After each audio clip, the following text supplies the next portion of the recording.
Gee, Sam, I wish there were a good way to tell what kind of board games we'd like to play. But there is! So there exist a number of different awards out there that cater to everyone's specific interests in board games. One of the biggest awards is the Golden Geek Award, which is run by the website Board Game Geek, which is a community-driven board game website which gives you information about all the board games, different mechanics, different designers, everything you'll ever need for a board game collection is there, and then some. But how do they give their awards out? Well, it's done by popular choice, by voting, by people actually on the website. So a big forum community. Exactly, it's a nice strong community. But Sam, what if I want a review from someone who does this professionally?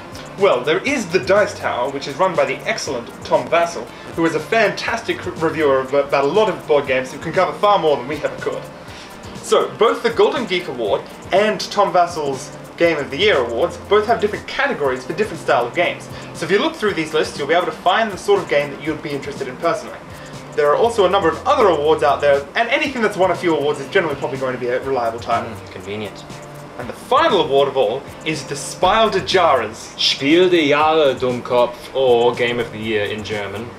Anyway, this award is actually nominated only to one game a year for the game that is the most innovative that anyone can play. Now this is a really big deal because in this industry we're focused primarily on innovation.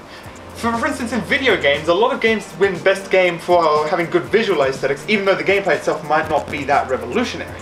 With board gaming, it is the direct opposite, and as a result, we're seeing more and more innovative games coming along every year. Hundreds of thousands.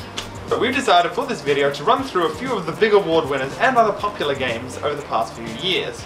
We've got 8 titles here that we're going to briefly run through and talk about how they're all different to each other.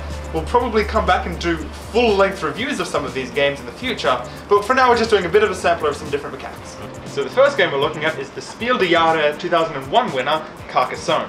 This game is set in the French city of Carcassonne, and you basically just place tiles around in different areas to make this beautiful French countryside, scoring points by finishing castles, or roads, or cloisters, or farms. Nice and light. Nice and light game, it's very fun, very easy for 2 to 5 players with heaps of expansion. I am going to have a look at Settlers of Catan, the 1995 Spiel des Jahres. All based around resource management and little tile placement. It's all about trading with your partners and building lots of things. Roads, settlements, cities, all for victory points. A great game. The next game we're looking at is the excellent Ticket to Ride, which was the 2004 Spiel des Jahres award winner. This game sees you placing a trade network over the country of the United States as you try and build more networks to outcompete your opposition and to complete different tickets which connect different cities for bonus points at the end of the game. Well, Sam, I'm looking at the 2011 Kenner Spiel des Jahres, a connoisseur award from the Spiel des Jahres genre, which involves 7 Wonders, a very unique card drafting game where you look over various civilizations and add cards over various ages to your collection. Very fun. So, the next board game I have here is Pandemic. Now this one picked up a slew of awards from 2008's Golden Geek Award. This one sees players working together to try and eliminate a massive pandemic from destroying everything on Earth. It's a fantastic cooperative game because either everyone wins or everyone loses. The 2009 Spiel des Jahres winner, Dominion, one of my very favourite deck building games, involves clever resource management to buy lots of different kinds of action cards to help you get all of the victory point cards before your opponent does. Fantastic. And so the final board game that I've got here is King of Tokyo.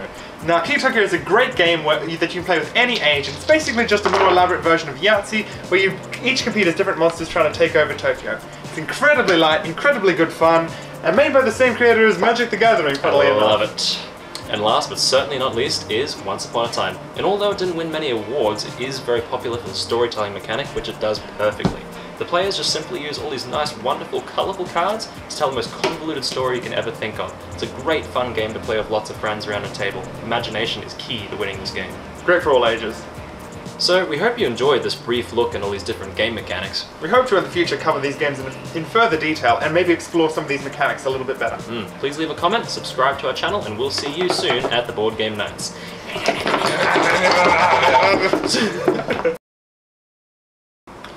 So, the first game we're covering is Carcassonne. This was the 2001...